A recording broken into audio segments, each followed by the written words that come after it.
Hola, nosotros somos el Club del Té con Té, un espacio donde hacemos públicas conversaciones que muchas veces hemos tenido en lo privado. El día de hoy vamos a hablar de la sociedad del espectáculo. Bueno, es un tema del que hace un tiempo queríamos hablar, sobre todo en un momento donde el capitalismo ya no solo genera mercancías, sino también que genera imágenes. Y el ser social termina interactuando directamente con esas imágenes y creando así subjetividad, ¿no? Claro, queremos ver todo lo que se nos plantea como la realidad o la verdad, estas narrativas que se insertan en nuestra vida. Queremos verlo desde una mirada crítica y desde el sur global, así que los invitamos a prepararse un té o té con té y acompañarnos en esta conversación. Bueno, hoy vamos a hacer varias preguntas, entre ellas, ¿qué ocurre cuando la rebeldía termina convirtiéndose en contenido? O cuando la indignación dura lo mismo que una tendencia. ¿Qué pasa cuando una revolución es vaciada de sentido y se vuelve moda? Vivimos hoy rodeados de imágenes. Todo parece ocurrir frente a pantallas. Nuestras celebraciones, nuestras discusiones, nuestro día a día, incluso los momentos que sufrimos, terminan convirtiéndose en contenido. Entonces, hoy queremos preguntarnos si vivimos en una sociedad donde todo, de repente, ya se ha convertido en espectáculo. Pero para poder tener la conversación más amena y poder todos estar en la misma cuerda, vamos a dar campo a un video de Natu que nos va a explicar dos teorías, la de Guy Debord y la de Bakhtin, para que todos estemos en la misma cuerda y podamos discutir las imágenes que vamos a ver hoy. Ahí vamos. Vamos para allá. Por primera vez en la historia de la humanidad, vivimos en una mega interconectividad absoluta. Todo sucede al mismo tiempo y aparentemente en el mismo espacio. Un simple clic borra las distancias geográficas. Pero este nuevo ecosistema solo ha cortado el mundo. Ha mutado también la forma en la que nos relacionamos. Hoy, el vínculo humano no se mide por la presencia, sino por la representación que proyectamos en la red. Ya en la década de los 60, el filósofo Guy Debord nos daba pistas sobre esto. Para él, las relaciones sociales estaban cada vez más rodeadas de representaciones. La realidad no desaparece, pero socialmente importa más cómo se ve, cómo circula y cómo se consume. El autor afirma que el espectáculo comprendido en su totalidad es a su vez el resultado del proyecto del modo de producción existente. No es un suplemento al mundo real, su decoración añadida. No es un adorno. Es la fábrica misma de nuestra realidad. En este mundo donde todo se convierte en mercancía, el contenido se vacía y la profundidad da paso a la banalización absoluta. Pongamos ejemplos concretos. El deporte ya no es una hazaña física o momentos de convivencia. Es un clip viral para consumo rápido. La estética ya no es expresión del alma. Es un filtro que se desecha cada 24 horas. Y lo más grave, las luchas sociales se vacían de esencia reivindicativa para convertirse en un simple hashtag o en una tendencia pasajera. Todo pasa por un proceso de alienación donde la esencia se sacrifica en el altar del espectáculo. Pero aquí entra la idea de Bakhtin y la carnavalización.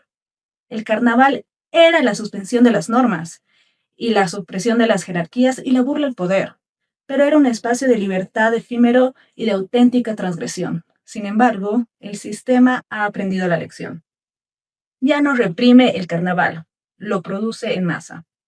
¿Qué ocurre cuando la propia máquina del espectáculo convierte la transgresión en un producto rentable? Vivimos el carnaval en una hiperconexión.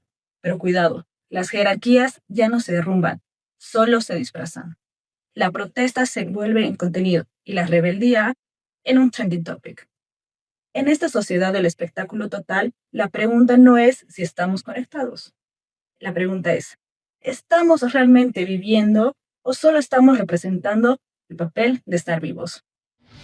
Bueno, yo creo que este tema nos da pie para hablar e intentar profundizar un poco en el análisis sobre algo que está ocurriendo actualmente, que es el Mundial de Fútbol, ¿no? Sí. ¿Qué tenemos que decir sobre el tema? Bueno, cuando hablamos del Mundial, hablamos primero desde Latinoamérica, hablamos de mucha pasión, lo que dicen el deporte de multitudes, ¿no es cierto? Porque es un deporte muy jugado acá desde niños. Sí. Lo primero que tenemos es la cancha y la pelota hecha de trapo, de medias, de lo que se pueda. Pero no hay que olvidar que el Mundial también son patrocinadores, es negocio, es mucho dinero el que corre, y lo vemos ahora, por ejemplo, que está organizado en México, Estados Unidos y Canadá. Estados Unidos y Canadá no tienen nada que ver con fútbol, son países que normalmente no lo juegan ni lo ven, donde no es tan común ni tan famoso el fútbol, pero vemos que los patrocinios están subiendo y subiendo y subiendo, ¿no? También hay que pensar quién es el que tiene acceso realmente a poder consumir ese deporte de manera más directa. Y eso me hace pensar también en, bueno, los precios de las entradas del Mundial, que son totalmente escandalosos. Una persona clase media, aunque detesto el término clase media, pero una persona proletaria, trabajadora normal, no podría acceder nunca a un estadio de fútbol a ver el Mundial. Y todo lo que se genera a partir de este espectáculo que termina siendo el Mundial de fútbol, ¿no? Claro, y luego vemos, perdón Sergio por cortarte, tranqui. luego vemos las celebraciones, por ejemplo, que también terminan siendo una cosa muy genuina, pero hubo mucha polémica en este Mundial, por lo menos acerca del arbitraje, acerca de quién gana qué partido. Ahí tenemos a Argentina, que es el campeón del anterior Mundial, y ahora está puesto en duda, ¿no? Es que hay que recordar que, bueno, el fútbol, siguiendo la teoría de Debord, ya no es solamente el fútbol. O sea, ¿qué simboliza el fútbol en la sociedad actual? ¿Qué vendrían a simbolizar los futbolistas? ¿Qué vendría a simbolizar la entrada que tú pagas para entrar, para ver el juego? O la transmisión. Claro, o la transmisión. ¿Qué termina significando que un país, porque ya de repente son países los que están jugando, juega contra otro? La tensión que hay, por ejemplo, ahora entre Argentina e Inglaterra, porque históricamente hay una tensión política. O sea, ¿hasta qué punto el fútbol es solamente fútbol? ¿O se vive hoy en día como solamente fútbol? Y qué significa realmente. Para eso vamos a comenzar viendo la celebración, que tú la mencionabas ahorita, y vamos a intentar hacernos estas siguientes preguntas, ¿no? ¿De quién es realmente el fútbol? ¿Sigue siendo el fútbol únicamente de la gente? ¿O ahora es de las marcas, es de las federaciones? ¿De quién es el fútbol? Vamos a ver la celebración.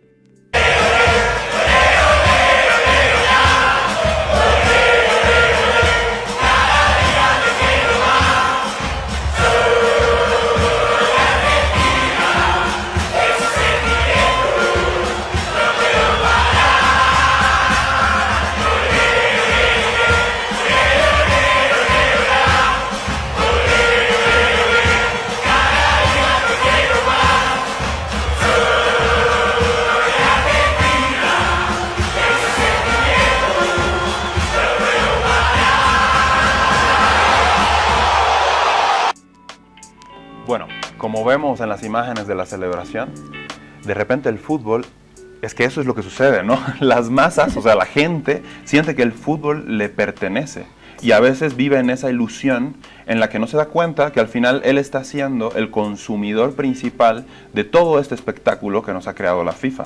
Claro. Entonces, realmente los individuos terminan afectando este espectáculo, sería la pregunta. Claro.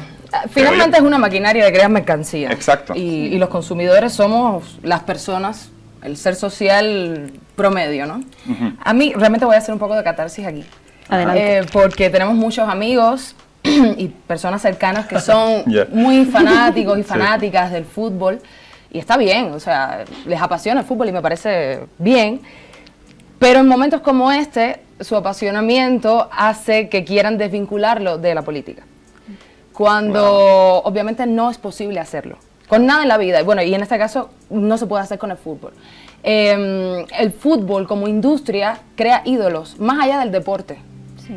Crea ídolos como persona, personifica en un ser como Messi un montón de cualidades que las juventudes y las personas intentan reproducir. Y aquí habría que hacerse varias preguntas entonces. ¿Es político o no que un tipo como Messi, y digo tipo porque soy cubana, disculpen, pero una persona como Messi vaya a reunirse con un genocida como Donald Trump? ¿Es político o no es político? He hablado con personas que me han dicho, bueno, pero ¿qué tiene que ver si al final vive en Estados Unidos y es un jefe de Estado? Claro. Pero claro, no tienes por qué hacerlo. Era una invitación. Exacto, no tienes por qué hacerlo. Y hace poco estábamos hablando nosotros, en la cocina de tu casa. Hay niños que están muriendo en Gaza con poleras de Lionel Messi puestas. Eso lo dijo el DT de Egipto, precisamente. Exacto. Lo dijo en declaraciones públicas. y confrontó a Messi con eso, ¿no? Le dijo, hay niños muriendo con la polera de Messi y tú vas y le das la mano al señor que los mandó a matar. Claro. ¿Hasta dónde es posible que se te nuble el privilegio o que no te importe? Bueno, Y según Bakhtin, volviendo a las categorías que hemos estado viendo, Adelante. aquí aparece la carnavalización. Y con la carnavalización, la desacralización de todo lo que está anexo al texto, que en este caso el texto sería el fútbol. claro. ¿no? Ahí problematiza un poquito más, si te Ajá, parece. dale, claro. Bakhtin lo que dice es que la carnavalización es en realidad subvertir el orden, ¿no? Que Claro. el rey se vuelve el bufón y este tipo de cosas, ¿no? Entonces, a mí me parece que hay dos mecanismos que van al mismo tiempo en el fútbol y en el mundial. Por un lado, esto que íbamos diciendo al principio, que por ejemplo el partido Argentina-Inglaterra no es solamente 11 tipos contra 11 tipos con banderas diferentes, sino nos trae a Malvinas, nos trae a Maradona, nos trae toda esta historia que hay entre los países, ahora a Milei, nos trae a Margaret Thatcher. Por Claro. un lado, todo eso está puesto en el fútbol, toda esa expectativa y toda esa esperanza están puestos en estos 22 señores que van a jugar. Y ahí también entra Guy Debord y nos dice, sí, pero vamos a usar esto para propagandizar nuestras cosas porque sabemos que el fútbol es un deporte de multitudes, sabemos que mucha gente lo ve y lo que queremos es venderle a esa gente ideas, venderle productos, venderle un ideal de vida. Y eso es lo que me parece lo más complejo, ¿no? Qué bueno que lo digas, porque de hecho muchas veces pareciera que la teoría de Debord y de Bakhtin entran como que en conflicto. Pero yo creo que son consecuentes la una de la otra. O sea, el hecho de la carnavalización y esta subversión de las jerarquías es al final ilusoria. Es lo que se necesita desde la sociedad del espectáculo para que tú sigas consumiendo. Tú Claro. necesitas sentir que estás en el mismo nivel que Messi, por ejemplo, Claro. ¿no? Claro. O que estás en el mismo nivel de Trump al ver el fútbol, porque el fútbol nos une, el fútbol nos hace iguales, es una sola pasión. Y mentira, porque ¿quién se beneficia del espectáculo del fútbol? ¿Quién le saca provecho al fútbol? Y cómo, a través de esta ilusión en la que todos somos iguales, podemos entonces hacer jugadas políticas, haciéndolas pasar como parte del deporte y lo sano que es el deporte, ¿no? Exactamente. Y ahí también habría que pensar un poco en otra categoría de las ciencias sociales que es la decolonialidad. Claro. Porque, bueno, no podemos obviar que la sociedad del espectáculo fue escrita en el 67, 1967, por un hombre blanco europeo que centró toda su investigación, que es una investigación muy profunda y espectacular, sí, claro. pero la centró en la sociedad europea de los años 60. Por supuesto. Claro. Obviando, por supuesto, la teoría decolonial, que además se empezó a teorizar más profundamente después, hablando con otros autores como Aníbal Quijano, por ejemplo, Sí. de que no podemos separar la colonialidad del capitalismo, ni esa producción de imágenes de espectáculo de la colonialidad desde la conquista de América. Claro. Por supuesto. Y ahí también problematiza un poquito con el fútbol. Por ejemplo, veíamos en estos días en redes sociales muchísimos videos que nos mostraban los jugadores migrantes en los países, ¿no? Hemos visto desde comentarios de senadoras paraguayas hacia Sí, Mbappé, Mbappé, sí. una respuesta magistral, me parece. No, y volviendo al tema de fútbol, Y, con ajá. el tema de la decolonialidad, Exacto. cómo son leídos los países del sur global desde estos grandes espectáculos como el Mundial, por ejemplo. Claro. Vemos cómo países del sur global empiezan a mostrar sus tradiciones, sus, digamos, sí, su manera de celebrar, Claro, lo que y pasó son en Noruega. folclorizados. Pero de pronto Noruega O empieza a hacer ridiculizados. sus movimientos vikingos, que cuando te pones a escuchar antropólogos, especialistas en el tema, te das cuenta que son apropiaciones de series y de películas, no necesariamente tiene que ver con lo vikingo en sí, pero eso sí es vanagloriado y lo otro es folclorizado. Claro. Entonces no se puede desligar la decolonialidad, la teoría colonial, de la sociedad del espectáculo, ni del capitalismo, porque están intrínsecas. No, para nada. Es que desde el espectáculo se le pone valor a las cosas. Entonces, de repente, más vale la cultura de los noruegos que la cultura de los latinoamericanos Totalmente. o que de los africanos. Exacto. esa Y es al la mismo pregunta. tiempo tienes a jugadores que te dicen, cuando yo gano soy alemán y cuando pierdo soy migrante, ¿no? Cuando yo meto un gol Claro. soy del país que para el que estoy jugando, pero cuando perdemos, no, es que es culpa de los migrantes que llegaron, que están jugando mal o que jugaron a favor del país contra el que estamos, ¿no? ¿No? Y ves de pronto hinchas de equipos europeos escandalizados porque los jugadores de sus equipos que meten goles son jugadores migrantes y cuando meten su gol hacen una Ovación. ovación, Sí. pero Una celebración que viene de la musulmana, cultura, de la cultura claro. musulmana. Y eso también tiene que ver con el imaginario colectivo que se ha creado de los pueblos del sur global, pueblos esclavizados, pueblos subdesarrollados, pueblos terroristas.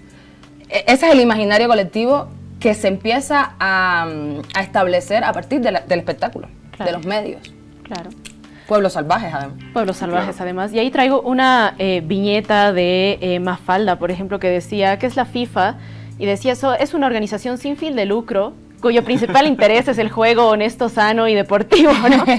Y creo que no hay nada más falso que eso, ¿no? Por supuesto. Y ahí están intentos de la misma FIFA de lavarse la cara y decir vamos a hacer protocolos antirracismo, por ejemplo, vamos a hacer protocolos en contra de protestas, y vemos que intentaron ponerse en práctica en este mundial, precisamente en un partido con Egipto. Sí. El DT hizo la señal hay una representación racista, un insulto racista, hay que detener esto, y lo único que hizo el árbitro fue sacarle una tarjeta amarilla al DT.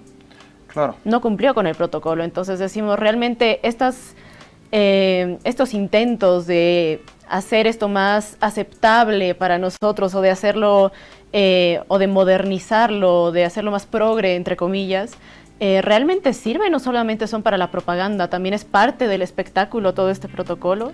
Sí, es que a eso voy. O sea, al final es muy loco porque el espectáculo alcanza niveles muy elevados en los que ya no sabemos si realmente lo están haciendo para que nosotros entremos en polémica o lo están haciendo Rage para, bait. exacto, para cumplir. O sea, claro, de repente está de moda ser progre, digamos, entonces ya vamos a ponerle un reglamento al racismo, ¿no? Pero en el momento de ponerlo en práctica, ¿realmente fue que no quisieron ponerlo en práctica o les venía bien no ponerlo en práctica para generar polémica y por lo tanto más vistas y por lo tanto más y dinero? más discusión y más dinero, claro. Exacto. Y la pregunta es, ¿y qué va a pasar con eso?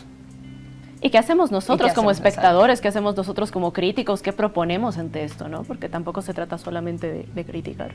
Según Guy Debord, a lo que tenemos que llegar es a la conciencia plena del espectáculo. Porque si no tenemos una conciencia, no podemos liberarnos de esa no vida, como él le dice, y entrar entonces en la vida real, ¿no? En comprender cuáles son las relaciones no vendidas o no espectacularizadas. Claro. Pero igual es bien complejo. Y cada vez va a Por ¿Qué ser hay eso detrás mismo. de ese telón, no? Exacto, ¿qué hay detrás? Cada vez va a ser más complejo incluso, porque cada vez hay más multiplicidad de pantallas.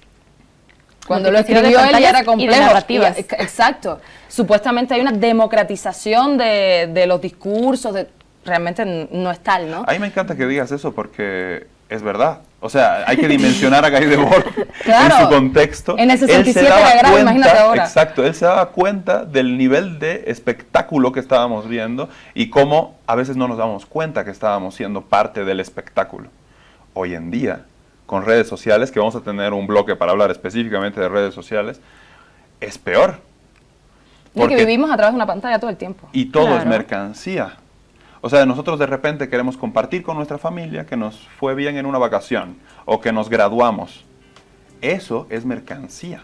Claro. Y al final eso también está siendo espectacularizado dentro del mismo sistema para que quizá otra persona lo desee. Ah, mira, esta persona se graduó, yo desearía, pero entonces estamos entrando en el mercado de la educación. O sea, es muy loco. No, y porque En el todo- mercado del espectáculo, es una Exacto. locura. Y empieza a existir esta lógica de que, y sobre todo para las personas que nos dedicamos a ámbitos artísticos, ¿no? De que si no estás en el mundo digital, si no existes en las redes, no existes. No existe, sí. Y eso es terrible. Para mí como actriz, por ejemplo, cuando vas a casting o en productoras, ven hasta qué cantidad de seguidores tienes para terminar determinando si tú o yo vamos a hacer las A elegidas. conseguir el papel, claro. Entonces, claro, eso te crea a ti como ser humano una tensión, ¿no? De cómo participo o cómo me alejo, hasta Claro. dónde mi pensamiento crítico me permite ser parte o no. Dentro del mercado Exacto. laboral también entra este mercado del espectáculo. Yo creo que ahí se puede ver, o sea, en esta última rondita que hemos tenido, se puede ver todo este trayecto teórico que podemos tener dentro del programa, ¿no? Está desde Bakhtin, que te proponía, bueno, la carnavalización es este uso popular, subvertir las relaciones, Sí. que en ese entonces era muy subversivo. En ese entonces era una forma de criticar a la corona, por ejemplo, de criticar a los poderosos, de criticar a los ricos, que el capitalismo ya para tiempos de Debord lo había convertido en espectáculo también, y que hoy en día nos están bombardeando en todos nuestros ámbitos. Yo creo que podemos hacer un recorrido ahí teórico, digamos, para ir resumiendo esta primera parte de conversación. Claro, hoy en día la Corona tiene su propia revista. Claro. No, y si te haces la burla de la Corona, también estás siendo funcional a la Corona porque estás hablando de ella. Claro. Por supuesto, estás en el nicho de quien se burla de la Corona. Tal cual. Exacto. En el grupo de justifican haters. eso para Exacto. decir que En el viola la grupo de libertad de haters. expresión. Claro, porque estamos dejando que la gente se exprese. Esté en contra de la Corona y lo puede decir. Claro. Bondadosísima la Corona, ¿no? Claro. De hecho, es muy loco porque muchas campañas, ahora mismo Trump o Milei, se benefician del hater. Sí. Se benefician del hecho de que haya un nicho que por redes sociales o por las pantallas que al final son por donde se está transmitiendo este espectáculo, lo odien. Porque entonces él tiene la posibilidad de crecer en audiencia y al final eso termina siendo hasta más importante que tener una aceptación profunda y real de la Claro. gente. Y ahí tienes esta polémica, estas polémicas del Mundial y la misma polémica de estos días. A mí me ha estado saliendo en esta previa al partido Argentina-Inglaterra. Claro. Muchas fake news, por ejemplo, falsas publicaciones de Milei diciendo ahora sí vamos con la Corona, cosas por el estilo, que son justamente en muchos casos Claro. argentinos que quieren que todo el lado de izquierda, digamos, todo el lado progresista vaya con Argentina, porque también hay una campaña muy fuerte al otro lado de no vamos con Argentina porque está Milei, por Messi, por... Entonces, son intereses muy grandes los que se mueven atrás, ¿no? Entonces ya no es solo un partido de fútbol. Para nada. Para nada ya es un Nunca partido fue de solo fútbol. partido. Nunca fue solo un partido de Nunca fútbol. lo fue. Pero para el que esté enajenado dentro de la sociedad del espectáculo, es bueno. No es un partido de fútbol. Concientizarlo. Hay todo eso A mí detrás. lo que Exacto. realmente me preocupa y me sorprende es que muchas de las personas que podemos decir ahora mismo enajenados con el tema de fútbol son personas con supuesta conciencia política, Claro. a las que sus pasiones les hace punto de aparte. Obvio esto porque ahora me conviene, porque apoyo a Argentina, porque apoyo... Entonces, no estoy diciendo que dejen de apoyar al equipo que quieren apoyar, simplemente que no se puede perder el pensamiento crítico al respecto. Y ahí es que yo les planteo una pregunta, a mí me conflictúa mucho. Por ejemplo, ver a mi mamá diciéndome, el único país latino que queda es Argentina y yo los voy a apoyar y no sé qué, olvidando este lado crítico. Pero Muy digo, complicado que eso, disfrute claro. el fútbol, por un lado. Claro. Y por otro lado, también la confronto con este lado político que tenemos muy presente en casa, ¿no? Claro. Es como, ¿qué está pasando ahí? ¿A quién confrontas con qué, no? Si ves a un niño en la calle celebrando. Si No, si es ves que este no tipo puede. de manifestaciones tan puras, ¿no? De verdadera admiración o de estar disfrutando un deporte, porque al fin y al cabo también es entretenimiento y es disfrute. Claro. Y es muy popular en nuestro país. Pero, es que el nivel ¿qué es de lo que hace? enajenación de la gente, es lo que tú dices, es muy difícil a veces combatirlo con lo que uno cree que es importante del espectáculo. Porque también esta es otra cosa que habla de Born, el tema del deseo, o sea, prácticamente habitamos realidades diferentes. Sí. En dependencia de qué es aquello en lo que nos centramos del espectáculo, qué es lo que para nosotros vale del espectáculo. Y el capitalismo lo sabe. Y el capitalismo lo sabe, y por eso segmenta a los públicos, por eso hace Y no por contenido. eso vas a para- dejar de consumir. No, no, Lo que hay que claro. tú vas a dejar de ver Harry Potter, que nos encanta, porque J.K. Rowling sea una fascistoide. O sea, no Claro. lo vas a hacer. Pero tienes que saber que la autora es lo que es. Claro. Claro, claro. Es eso. Bueno, y para entrar un poco en ese tema del deseo y de cómo el deseo lo aprovecha el marketing, o cómo el marketing, perdón, genera el deseo. Genera el deseo. Y cómo ese deseo es llevado por los influencers o por las personas que al final como que validan ese deseo, y cómo por otra parte los medios tradicionales como que ponen un freno en lo que debería ser deseable. En lo aceptable. En lo aceptable, en lo moral y demás. Creo que vamos a ir ya cerrando este bloque y pasar al segundo, en el que vamos a hablar específicamente de eso, de cómo incluso nuestros cuerpos terminan siendo una construcción de este espectáculo, y terminan siendo un lugar en el que nosotros depositamos nuestros deseos, porque ¿qué significa tener un cuerpo o tener otro cuerpo? ¿A quién nos queremos parecer en dependencia de lo que el marketing nos ha dicho que nos hace más nosotros mismos? ¿No? Perfecto. Vamos entonces a un corte comercial y volvemos para seguir hablando de la sociedad del espectáculo.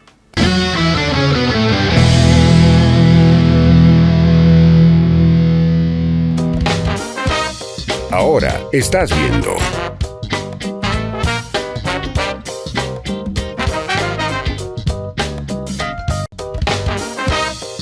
Continúas viendo.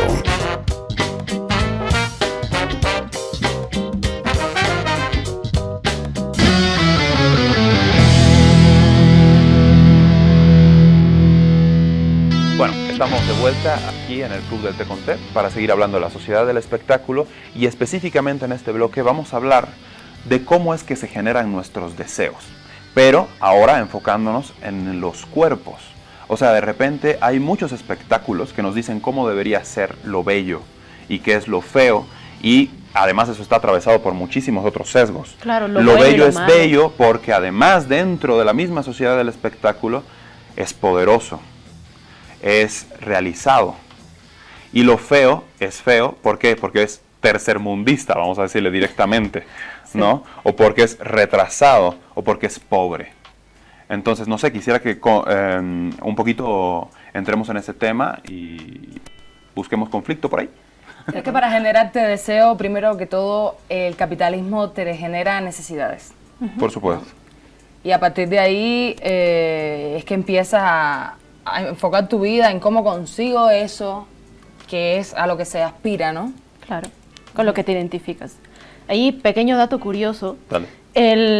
El primero en hacer una campaña de marketing generando este deseo de ser, de aspirar a ser como alguien, es en realidad el sobrino de Freud. Sí, sí, sí. Y lo hace en una campaña para Bernays. una marca, Bernays. Y lo hace en una campaña de cigarrillos, ¿no? Ujú. Se da cuenta, primero cambia la cajetilla para que tengas que sacar la cajetilla y mostrar la marca cuando fumas. Entonces le haces publicidad al cigarrillo cada vez que fumas. Y- Por eso las cajetillas son como son, no Exacto, es por naturaleza. para abrirse. Es por- No es porque convenga ni nada, es para mostrar la marca. Exacto. Y la segunda cosa que hizo fue darse cuenta que las mujeres no fumaban porque era mal visto y porque era visto además como algo de muy baja clase, como algo, sí, muy mal visto.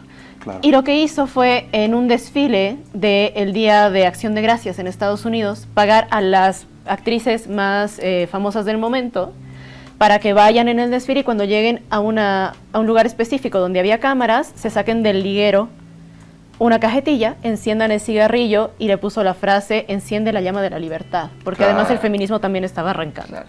Entonces, Claro, claro. fumar como mujer ya no era, no, es una mujer de baja clase, es una mujer que no se estima, no sé qué, no, está encendiendo la llama de la libertad, ¿no? Exacto. Y desde ahí viene todo esto. Y nosotros yo me pregunto, ¿qué hacía que una mujer trabajadora que estaba cansada, que quería distraerse, no sé qué, no voy a hacer apología aquí del cigarro, pero que quería fumar un pucho, sea tan mal vista y que Marilyn Monroe fumando Sexy. en una Claro. película sea tan sexy, ¿no? Claro, porque es libre. ¿Qué cuerpo, además. exacto, qué cuerpo está bien visto que fume, qué cuerpo está mal visto que fume, ¿no?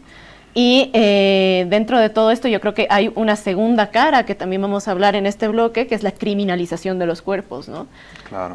Hay temas como lo que decías, que es ser tercermundista, ser pobre, estar en un país empobrecido, que hace que una expresión cultural, por ejemplo, sea vista como, ay no, ese es de los pobres, como usar aguayo aquí lo fue antes del Estado plurinacional. Ahora es cool. Ahora es cool, que hace que tener tatuajes sea visto como de criminal, como en El Salvador, podemos profundizar ahí, Ahora me vamos a parece. entrar en lo que Y ahora es muy Salvador. alternativo. Sí, sí, sí. Y ahora es muy alternativo, es muy cool, o depende de dónde estés, depende de cómo te veas, depende de qué clase ocupes. Y depende de qué clase de tatuaje también Quisiera tengas. hacer otro paréntesis agarrándome de Bernays, porque creo que es importante. Todo esto de la propaganda, que al final fue en lo que se convirtió esta sociedad del espectáculo a los inicios, ¿no? Sí. Con esto de los cigarrillos y demás, viene de una puesta en práctica de cómo hacer que algo simbolice una cosa u otra por el deseo de la gente, viene de la Alemania nazi. Sí, es O una sea, asociación de exacto, ideas no hay que- ellos idearon. Exacto, no hay que perder eso de vista. Sí. Porque como los nazis convencieron a toda una nación De que ese era el camino. de que ese era el camino y de que tener la nariz como la tenían los judíos era símbolo de maldad, digamos, ¿no? Claro. O de algo que había que exterminar. Igual por intereses económicos, eso lo podemos hablar a más Totalmente. profundidad en otro programa, porque hoy no es el tema. Es lo mismo que está Pero haciendo el sionismo hoy en... es exactamente lo que está Sí. haciendo el sionismo. Sí, sí. En Exacto, Palestina. Lo está exacto. repitiendo. Y en el mundo Pero árabe en general, ¿no? visto de una manera, digamos, que más inocente sucede en la propaganda. Sí. Y sucede en cómo Bernays comenzó a venderle al 50% de la población que no fumaba cigarros. ¿Por qué? Porque lo que importaba era que las empresas vendan al 100% de la población. El chiste es con qué deseo. Ampliar el mercado. Exacto, con qué deseo, con qué aspiración, con qué cuerpos me voy a aliar para que se vendan los cigarrillos. Entonces, bueno, nada, ese era el paréntesis. Si quieren, volvemos al tema de Bukele, que es igual súper importante, la criminalización de los cuerpos. Me parece, yo les planteo que vayamos con el video. Perfecto. Y después lo comentemos. Perfecto, vámonos con el video. Es un tanto aterrador estar a escasos metros de asesinos, secuestradores, sin ningún tipo de protección. Por suerte hay literalmente decenas de custodios rodeándome. Pero sí, no lo negaré, esta es una experiencia que da un poco de miedo. Las personas privadas de su libertad en este tipo de cárceles designadas especialmente para terroristas no tienen derecho a ninguna visita. Nada de quiero ver a mi mamá, quiero ver a mi esposa, a mi hija, nada. Perdiste ese derecho por las decisiones que tomaste. Literalmente hay seres que hicieron crímenes tales que les dieron condenas de más de 1000 años. Y sí, viendo todas estas imágenes es fácil de repente conmoverse, tocarse el corazón, decir wow, qué maltrato tan duro dentro de la cárcel, pero cuando te enteras de las atrocidades inhumanas que han cometido, todo hace sentido. Me marcho de esta prisión en El Salvador muy impactado y con un extraño sentimiento de alivio. Se los digo yo que he visitado muchas cárceles y he documentado varias para el canal. Da un sentimiento horrible de impotencia cuando visitas cárceles en las que criminales que han hecho cosas horribles viven como reyes. El poder apreciar estas condiciones y estas medidas en una prisión de máxima seguridad brinda cierto sentimiento de empoderamiento a un simple ciudadano como yo. ¿Con qué sensación se marchan ustedes? Es súper interesante ver estas imágenes, sobre todo cuando nosotros sabemos que muchos de los presos de Bukele realmente eran presos antes incluso de comprobarse lo que habían hecho o no. Si habían, exacto, cometido un delito. Exacto. Se los metían presos simplemente por un estigma, por prejuicios y muchas veces basados en esto que veníamos hablando. O sea, en sus cuerpos, en sus tatuajes, en el lugar del que provenían, sí, en su estética, en la manera en la que se expresaban, ¿no?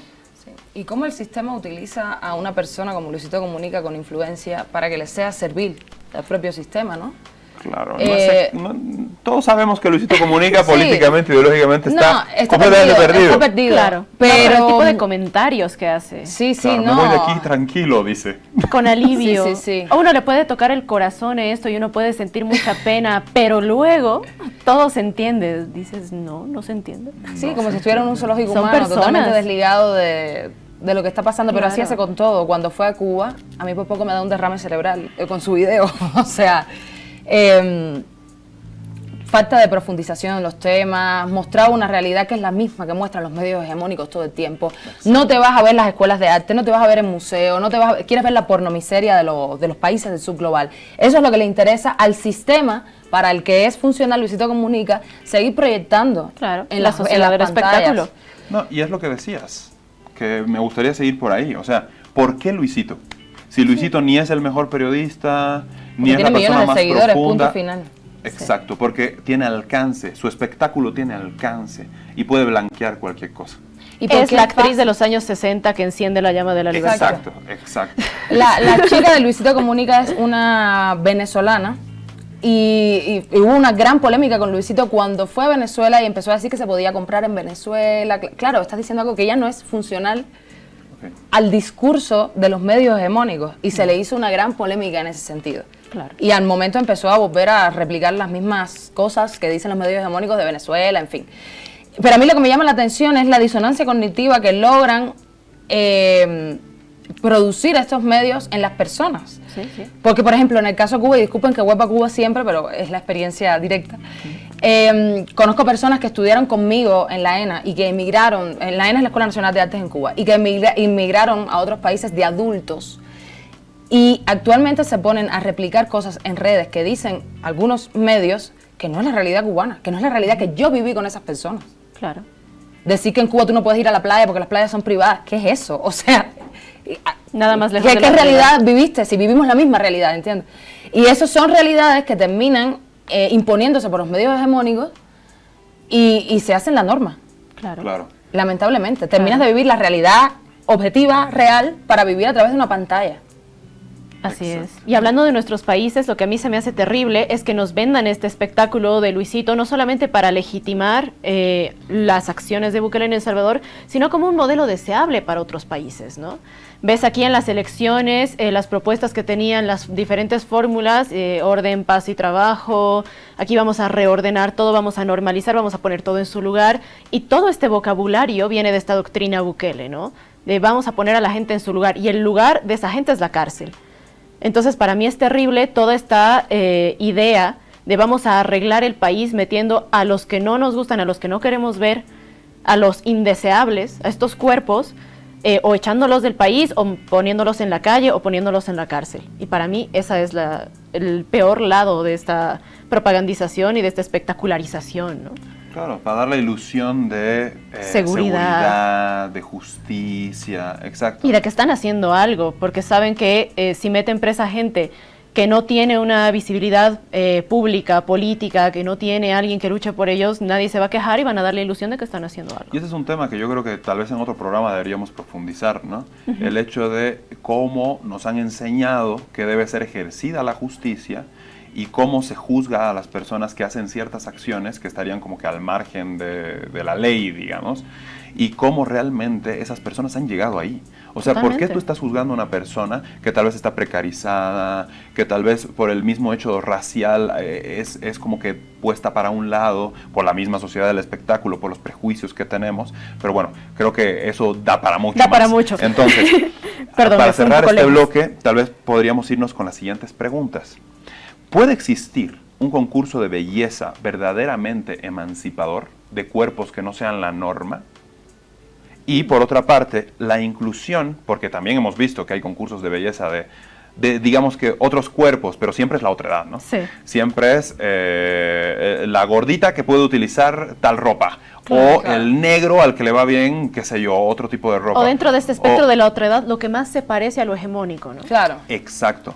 Entonces, esta inclusión, que bueno, entendemos que puede ser forzada muchas veces, ¿realmente es inclusión o simplemente es el poder modernizando su imagen?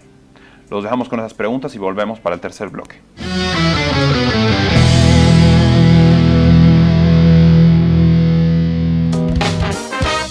Ahora estás viendo.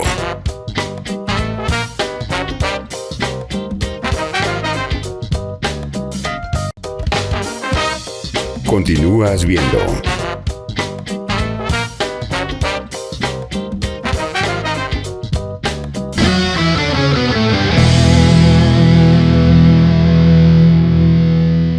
Bienvenidos de vuelta al Club del Té con Té. Hoy estamos hablando sobre la sociedad del espectáculo y para entrar a este bloque me parece que vamos a tener un popurrí bastante amplio de temas, pero todo se concatena. Podemos hablar sobre todo de estos temas como el activismo performativo, el espectáculo de ayudar, si ayuda de verdad o no. Podemos hablar también del extractivismo que se da culturalmente, ¿no? Cuando está bien visto que yo uso aguayo, cuando está mal visto, estos temas que ya hemos ido tocando un poquito en los anteriores bloques, pero me gustaría profundizar. Y también dentro de ese tema entra la utilización de símbolos que son vaciados de sentido para utilizarlo para otras causas. Claro. Que pasa con muchos símbolos que tradicionalmente han estado vinculados a las luchas progresistas, a la izquierda, y que son instrumentalizados para atraer seguidores, vaciados de sentido y utilizados en el sentido contrario.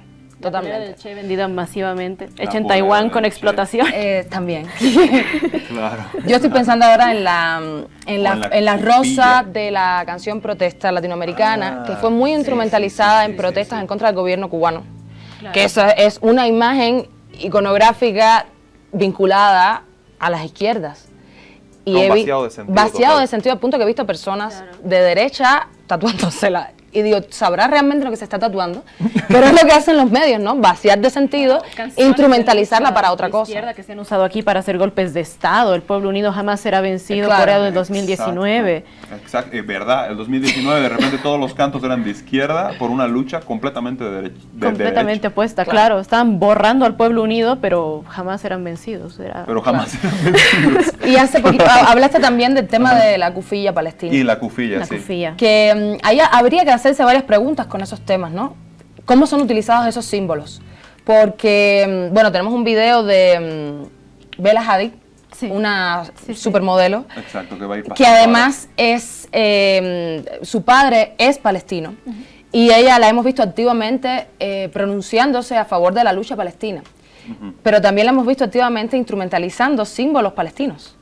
Claro. Claro. Entonces ahí habría que preguntarse, yo todavía no tengo una respuesta clara, sigo cuestionándome, pero habría que preguntarse hasta qué punto esos símbolos deberían ser sacados de su espacio original y hasta qué punto continúa siendo funcional a la causa palestina. Claro, hasta qué punto es legítimo ese uso y hasta qué punto reivindica y no está siendo, lo que decías, utilizado para publicidad, para más likes o para darle ilusión de crear estoy polémica. ayudando, crear polémica. Claro, o lo que dices, dar la ilusión de que estoy ayudando, de que estoy rescatando, Claro, de que soy estoy... parte de la causa, ¿no? Sí, porque hay quien dice Exacto, que, bueno, exacto. lo importante es que se siga hablando del tema, sí, pero ¿cuál es el ¿Cómo? costo, no? ¿Cómo? Claro, Eso sería la ¿de qué pregunta. manera? ¿Vaciándole de qué sentido? ¿Haciéndolo símbolo de qué? ¿No? Serían las preguntas, quizá. Y ahí Claro, también muy viene otro interesante. tema vinculado al tema Palestina. Ajá. La sociedad del espectáculo te empieza a proyectar números, te empieza a proyectar imágenes, Sí. sobre todo números, y cuando tú ves los altos índices de muertes a causa de este genocidio, cualquier persona puede sensibilizarse. Claro, claro. Pero Ya es cool estar claro, ahí. estar a favor de Palestina es algo De moda. Sí, de moda. Cuando nadie estaba con Palestina, de repente Pero ahí estábamos hay que locos. ver, porque hay personas que están que apoyan la causa palestina. No sé si la causa palestina como tal, pero apoyan a Palestina porque están en contra de un genocidio, pero al mismo tiempo no son capaces de identificar patrones comunes de la causa palestina con otras causas del sur global. Claro. Sí. Entonces, ¿hasta qué punto tú has profundizado realmente en el tema? ¿Hasta qué punto entiendes lo que estás defendiendo? Claro, claro. Porque condenas el genocidio contra el pueblo palestino, pero no condenas el bloqueo económico contra el pueblo de Cuba. De Cuba, Claro. claro. Entonces, ¿entiendes lo que está pasando? Bueno, nos estamos quedando sin tiempo. Sí. Creo que la conversación está súper interesante. Creo que podemos dedicarle otro programa a la sociedad del espectáculo. Creo que, no sé si les parece bien, nos podemos ir con un videíto que tenemos sobre el Perfecto. Tipoy. ¿Sí? Vale. Lo vemos, lo comentamos brevemente y dejamos las preguntas que siempre dejamos para los espectadores. ¿Sí? De acuerdo. Entonces nos vamos con el video. Ropa impuesta a las mujeres del oriente boliviano por jesuitas, por franciscanos, para lo que esos curas en plena colonia llamaban tapar las vergüenzas.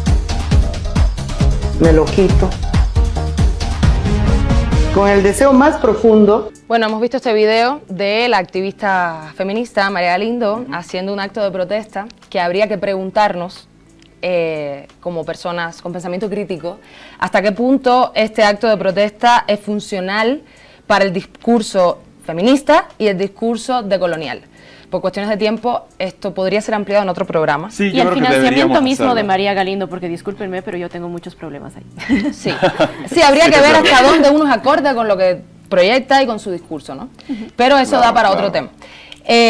Y bueno, creo que deberíamos ir cerrando y dejando a los espectadores y a las espectadoras con algunas preguntas que siempre nos gusta dejar, como ¿qué hacer con toda esta información, no?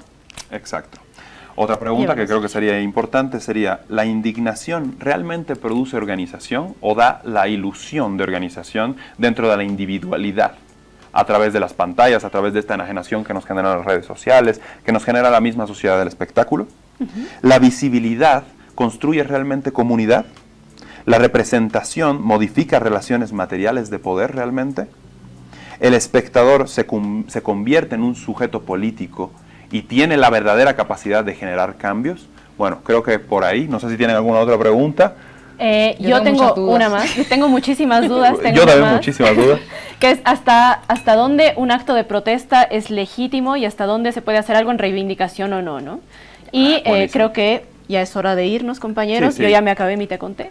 Nos vamos a... yo no. Así que quiero plantearles, la última pregunta, que es la que siempre hacemos. ¿Y tú contra qué disputas? No olviden, compañeros, seguirnos en redes sociales y vernos en Avia Yala todos los domingos. Muchas gracias. Bueno.